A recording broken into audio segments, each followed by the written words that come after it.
তারা বিনা ভোটে যে দেশের মানুষের প্রতি এইভাবে অন্যায় অত্যাচার লুণ্ঠন নির্যাতন তার সব হইতে হয়েছে আমাদের দেশের জনগণকে। তৎকালীন 50 বছর আগে তখন একদলীয় সরকারের নিমিত্তেই এই গেল সংবিধানটা রচনা করা হয়েছিল। আসলে বিগত 15 বছরে আমাদের যেভাবে নিষ্পেষিত করা হয়েছে এটা অত্যন্ত দুঃখজনক। আমরা দেশ এবং জাতি এটা আমরা আশা করি নাই যে তারা বিনা ভোটে যে দেশের মানুষের প্রতি এইভাবে অন্যায় অত্যাচার লুণ্ঠন নির্যাতন তার সব হইতে হয়েছে আমাদের দেশের জনগণকে। তো এই বিষয়ে তারা সংবিধানের দোহাই তুলতেন, কিন্তু আসলে সংবিধানটা তৎকালীন সময়ে একপেশে হয়েছিল। তো ওই সংবিধান যদি পরিবর্তন করেন তাইলে কাজ হবে না।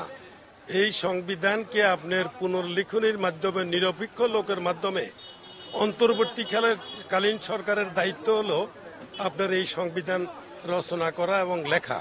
তাতে করে ভবিষ্যতে যদি কোনো সমুদ্র পলিটিক্যাল গভর্নমেন্ট আসে তারা যেন এটার মধ্যে হাত চালাইতে না পারে। সেটার একমাত্র এই গণ অভ্যুত্থান হাজার হাজার লোকের আত্মত্যাগের মধ্যে যেটা গঠিত হয়েছে আমাদের অন্তর্বর্তীকালীন সরকার, এটা তাদের উপর বর্তায়। এখন ওনাদের মধ্যে এটাও আছে যে ওনারা ভোটের মাধ্যমে আসেন নেই, তাতে কিছু যায় আসে না। ওনারা যদি মনে করেন সংবিধান নতুন করে লিখবেন তাইলে আমাদের হানা ভোট দিয়ে অন্তর্বর্তীকালীন একটা গভর্নমেন্ট একটা গণভোটের সৃষ্টি করতে পারেন। গণভোট থেকে জনগণের রায় নিয়ে নতুন করে সংবিধান রচনা করতে হবে, কারণ তৎকালীন সংবিধান আমাদেরকে ফলো করে চলা যাবে না। তাইলে আমরা এই দুর্বৃত্তর হাত থেকে আমরা রক্ষা পাবো না। আজকে হয়তো এরকম চলছে, আজকে অন্তর্বর্তীকালীন সরকার, এটা 15 বছর। আমি মনে করি যে এটা 50 বছরের পুঞ্জীভূত ক্ষোভ।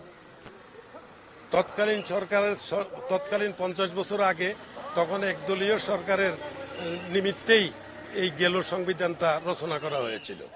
এখন যেহেতু আমাদের ভাগ্যে আসছে আমরা ভবিষ্যতে দেশকে এগিয়ে নিয়ে যেতে হলে তাইলে এই সংবিধান নতুন করে লেখাটা অপরিহার্য। তাতে করে গণভোট দিলেই এটা সমস্যার সমাধান।